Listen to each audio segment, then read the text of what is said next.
Good morning, class 11th. Today we will study chemical equilibrium. That is your next topic.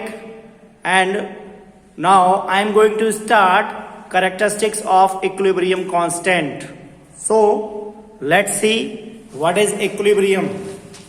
As you know that A plus B gives C plus D when these are the reactant and C and D are the product, and this sign indicates that is a reversible reaction. This one is the reversible reaction. It means इसका मतलब क्या है कि A और B, when A और B react to each other to form C and D, and after that similarly this A और B react करेंगे तो क्या बनेगा? C और D बनेगा. Reactant when A and B, these are the reactant, they react to each other to form C and D. After that जैसे ये क्या होगा, C और D बनेगा तो तुरंत C और D किसमें चेंज हो जाएगा? A और B के अंदर. ये क्या है? This is the unique feature of a reversible reaction. और जो reversible reaction होती है, it may never, ये कभी भी इनके अंदर कंप्लीशन नहीं होता. ठीक है, कंप्लीशन का मतलब है कि A और B रिएक्ट कर रहे हैं, A और B रिएक्ट कर रहे हैं तो क्या बन रहा है? C और D. लेकिन जैसे ही C और D बनेंगे तो तुरंत C और D किसमें टूट जाएंगे? A और B के अंदर टूट जाएंगे. आफ्टर दैट इसके अलावा अगर हम ये देखें कि A plus B reacts to form C, तो यहां इस केस के अंदर ये क्या है? This is the another example of reversible reaction. इस रिएक्शन के अंदर क्या होगा कि A और B क्या बनाएंगे? C बनाएंगे, लेकिन ये C जो है ये A और B को नहीं बनाएगा. इसलिए ये कहा जाता है कि irreversible reactions never goes, irreversible reactions may go on completion. यानी ये क्या हो जाती है? पूरी हो जाती है, जबकि जो रिवर्सिबल रिएक्शंस होती हैं वो पूरी नहीं होती है. अब दूसरी चीज क्या है? सेकेंड थिंग इज दैट, यानी कि जो इक्विलिब्रियम हम पढ़ रहे हैं, जो इक्विलिब्रियम क्या होगा, किसके लिए आएगा? केवल रिवर्सिबल रिएक्शन के लिए आएगा. इरिवर्सिबल जो रिएक्शन होती है वो कभी भी इक्विलिब्रियम शो नहीं करती है. अब इक्विलिब्रियम भी क्या, जैसे हमने क्या किया कि कैल्शियम कार्बोनेट, हमने पीछे आपको एग्जाम्पल बहुत सारे दिखाए हैं. कैल्शियम कार्बोनेट को यदि हम क्या करें, हीट करें, तो ये किसके अंदर टूट जाएगा? कैल्शियम ऑक्साइड और कार्बन डाइऑक्साइड के अंदर टूट जाएगा. अब इसको देखने से हमें क्या पता लग रहा है कि ये जो साइन है ये इंडिकेट कर रहा है कि this is the example of the reversible reaction. यानी ये जो रिएक्शन होगी ये क्लोज वेसल के अंदर होगी. अगर ये ओपन वेसल के अंदर है तो दिस विल बी चेंज, ये चेंज हो जाएगी. It means calcium carbonate gives carbon dioxide and calcium oxide. यानी यहां पर क्या होगा, ये जो कार्बन डाइऑक्साइड है ये कहां चली जाएगी? एटमॉस्फेयर के अंदर चली जाएगी. यानी यहां रिएक्शन कैल्शियम कार्बोनेट टोटल का टोटल किसमें चेंज हो जाएगा? Calcium oxide. यहां देखें ये भी सॉलिड स्टेट में आएगा, ये भी सॉलिड स्टेट में, लेकिन ये गैसियस स्टेट में होगा. तो इसका मतलब ये कि कार्बन डाइऑक्साइड कहां कांटेक्ट में आ गई? एटमॉस्फेयर के कांटेक्ट में आ गई. इसमें means this one is the example of A irreversible reaction. अब रिवर्सिबल अगर आपने करना है तो इसको क्लोज्ड वेसल के अंदर लेना पड़ेगा. क्लोज्ड वेसल के अंदर जैसे ही ये रिएक्शन होगी आप इसको क्लोज्ड वेसल के अंदर ले लीजिए. जैसे ही क्लोज्ड वेसल के अंदर रिएक्शन होगी कार्बन डाइऑक्साइड क्या होगी? टकराएगी, ऊपर टकराएगी. अब ये कार्बन डाइऑक्साइड चूंकि इस वेसल के अंदर ही है, ये किससे रिएक्ट करेगी? कैल्शियम ऑक्साइड से रिएक्ट करेगी और क्या बना देगी? कैल्शियम कार्बोनेट बना देगी. ठीक है, तो ये अंदर है दोनों रिएक्शन के अंदर.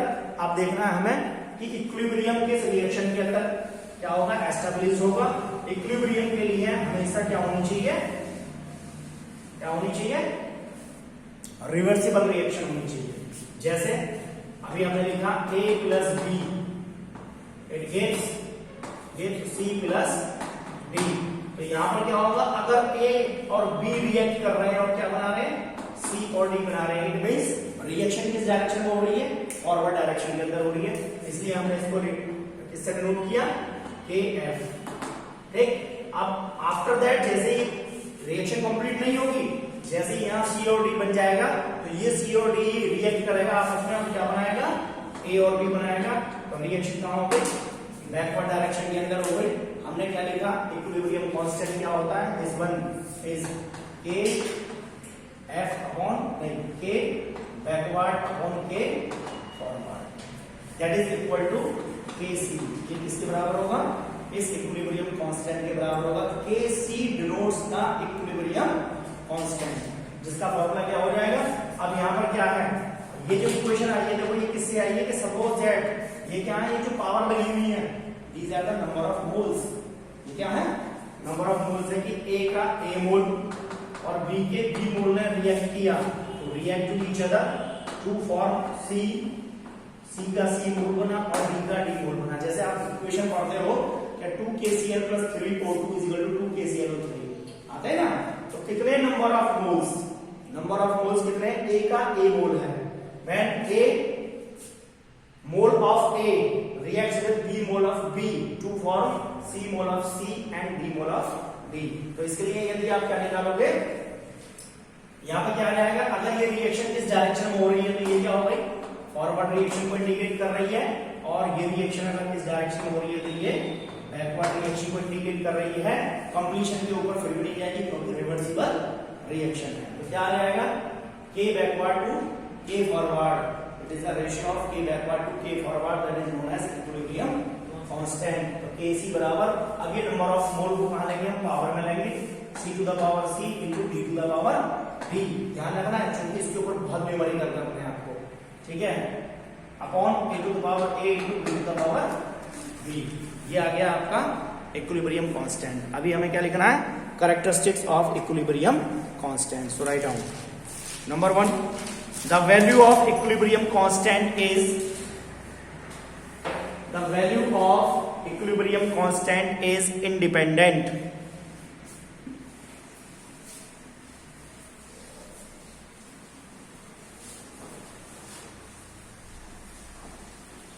कैसी होती है, इक्विलिब्रियम कांस्टेंट की वैल्यू जो होती है वो इंडिपेंडेंट होती है of the original concentration of the reactant, of the original concentration of the reactant। Second, the equilibrium constant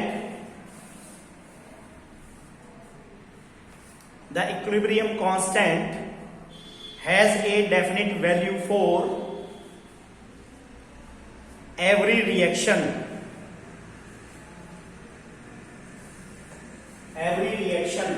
at a particular temperature। However, it varies with change in temperature।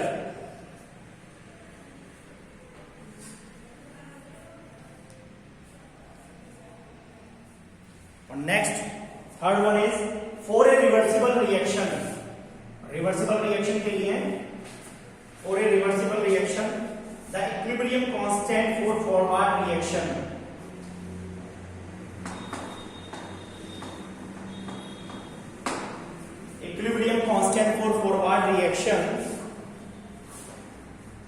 is inverse of the equilibrium constant for the backward reaction। It means you may note down also that Kf is equal to 1 upon Kb, ठीक है। It means you may note down also that Kf is equal to 1 upon Kb। Next, the value of n, fourth point, the value of n equilibrium constant tells the extent to which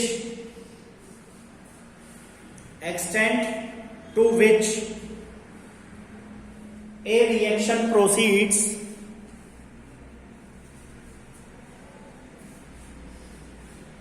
in the forward or reverse direction।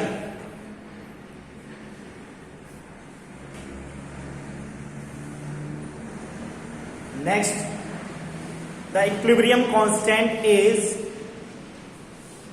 the equilibrium constant is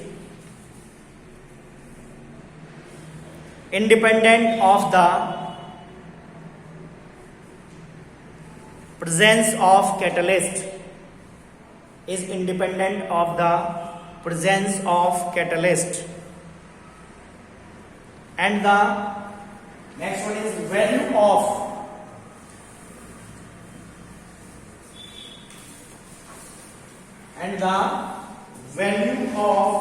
equilibrium constant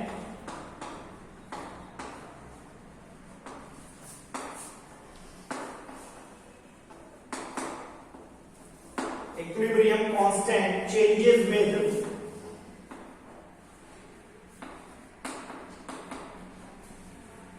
the change of temperature.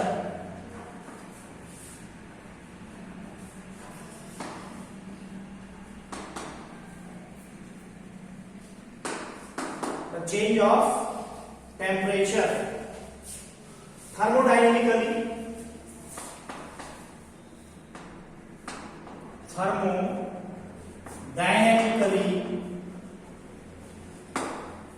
it can be shown that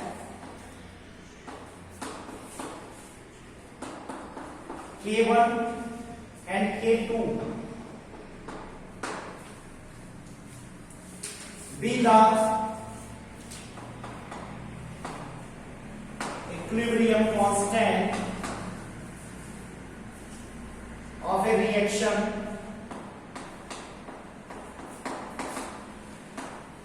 at absolute temperature.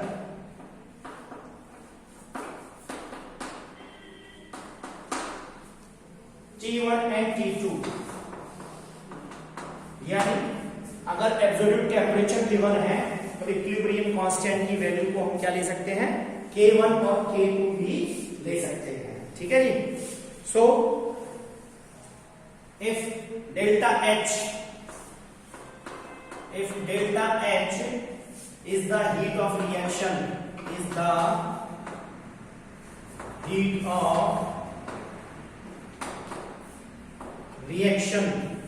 at constant volume. So log K2 minus log K1, that is equal to minus delta H upon 2.303. ठीक है, और आ जाएगा rubber constant R और 1 upon T2 minus 1 upon T1. ठीक है, ये क्या होता है, इसे 12 में जाके बोलते हैं, that is known as van't Hoff equation. इस इक्वेशन को हम क्या कहते हैं, वॉन हॉफ इक्वेशन कहते हैं. अब यहां पे क्या किया हमने, जो टेम्परेचर लिया है हमने एब्सोल्यूट टेम्परेचर के ऊपर इसकी इक्विलिब्रियम कांस्टेंट को, कौन सा, K2 मतलब जो बैकवर्ड रिएक्शन का इक्विलिब्रियम कांस्टेंट है उससे हमने फॉरवर्ड रिएक्शन के इक्विलिब्रियम कांस्टेंट को क्या किया, माइनस किया. चूंकि हमने यहाँ क्या लिया, लॉग लिया, तो लॉग की वैल्यू होती है, ध्यान रखना 2.303.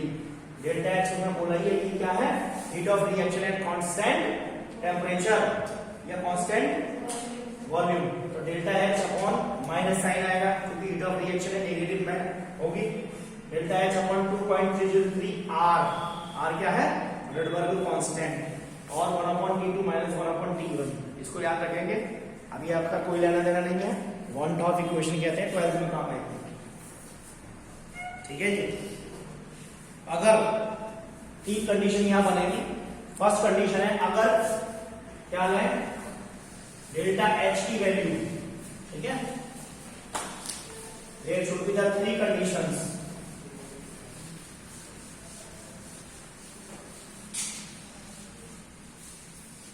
तीन कंडीशन आएंगी. First one is when delta H is positive, नहीं, when delta H is equal to 0. When delta H is equal to 0, तो neither heat is evolve not absorb. लिख देंगे, neither heat is evolved nor absorbed। क्या होगी? Evolve होगी और ना ही absorb होगी अगर डेल्टा एच 0 है। तो क्या आ जाएगा? log k2 minus log k1 is equal to 0। यानी यहां पर क्या वैल्यू आ जाएगी? log k2 is equal to क्या हो जाएगा? log k1। ठीक है, और log से log कैंसिल कर दो तो k2 की वैल्यू k1 के बराबर आ जाएगी। यानी rate of backward reaction is just equal to the rate of forward reaction. इसका मतलब ये है पहला कंडीशन। दूसरा कंडीशन ये कहता है व्हेन डेल्टा एच किसमें है? पॉजिटिव। तो ये पॉजिटिव का मतलब क्या होता है?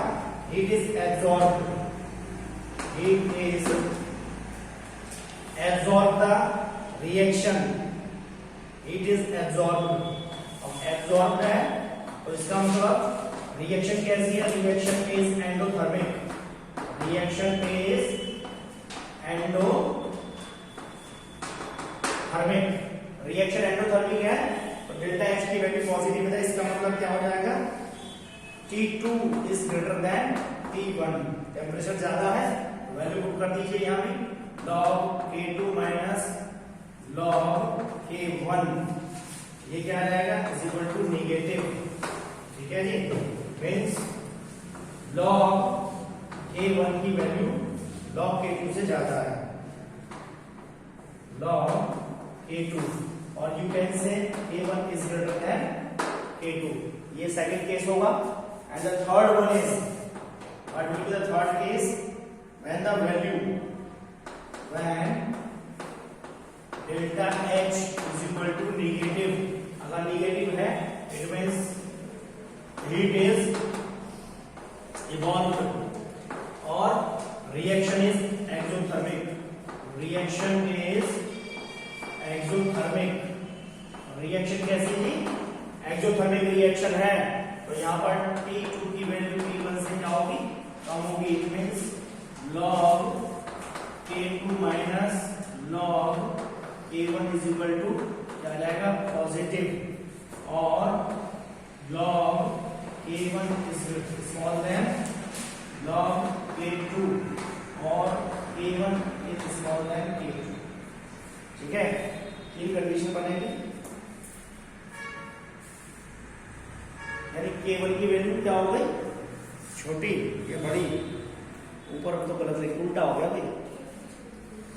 ठीक है जी, log K1 is greater than log K2। First condition में। सेकंड में क्या लिखा आपने? K2 is greater than K1। यहाँ क्या लिया? ये जो वैल्यू पॉजिटिव आएगी नेगेटिव आएगी, ये लगाने पे चला जाएगा पॉजिटिव।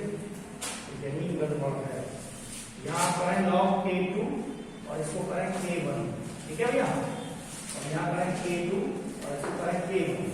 यानी इस वाले केस के अंदर K2 की वैल्यू क्या होगी? K2 बड़ा होगा K1 से। और इस वाले केस के अंदर when delta H is negative, it is evolved, the reaction is exothermic, T2 is higher than, नहीं उल्टा हो गया ना ये, T2 is higher than T1। तो यहाँ पर कोई कंडीशन है, टेम्परेचर ज्यादा है, टेम्परेचर दूसरा वाला ज्यादा, T2 is greater than T1। तो ये आ जाएगा आपका log K2 minus log K1 is equal to negative. Sir हाँ, ऊपर भी T2 ग्रेटर देन T1 है। नहीं यहाँ पर पॉजिटिव है भाई। ये अगर हमने पॉजिटिव किया है चेक करो भाई, गड़बड़ हो गई। ये है यहाँ क्या आएगा? ये पॉजिटिव आएगा भाई। दूसरे वाले केस में जब हमने यहाँ पर क्या लिखा डेल्टा एच की वैल्यू पॉजिटिव, तो log K1 की value log K2 minus log K1 is equal to positive. Sir नीचे हो जाएगा। नहीं नहीं, नीचे नेगेटिव आएगा। यही तो गड़बड़ है, नीचे नेगेटिव आएगा। तो K2 is greater than K1, पहले सेकंड केस को सॉल्व करो तो वहां वैल्यू आ जाएगी K2 is greater than K1। When delta H is equal to negative, it is evolved, reaction is exothermic, T2 is greater than T1। T1 की T2 की जो value है वो हायर है T1 से। ठीक है, तो log K2 minus log K1 is equal to negative और log K1, अब यहाँ की करना log K1 is greater than log K2। यहाँ क्या आ जाएगा?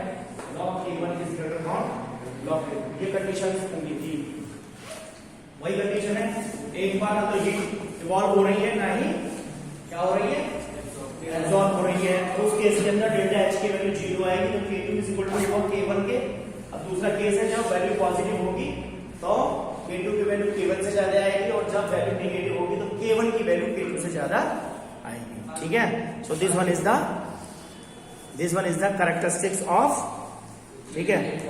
एक और लास्ट लिख लीजिए, the value of equilibrium constant. Next one is the value of equilibrium constant depends upon the value of equilibrium constant depends upon the stoichiometry। Spelling ध्यान से लिखे, STOICHIOMETRY,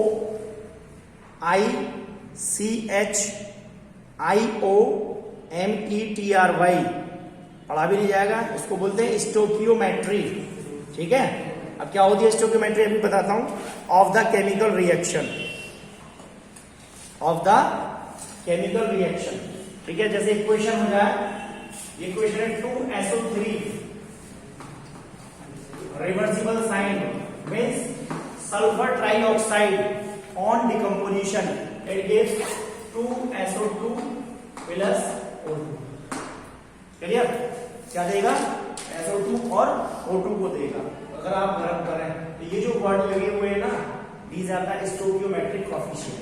यहाँ कुछ नहीं है तो इसका मतलब क्या मानेंगे, ठीक है। इनको हम क्या कहते हैं, स्टोकियोमेट्रिक कोएफिशिएंट कहते हैं। So okay students, this one is the characteristics of equilibrium constant. So you may read, you may watch it. आगे मिलते हैं नेक्स्ट वीडियो के अंदर। So have a nice day, thank you very much.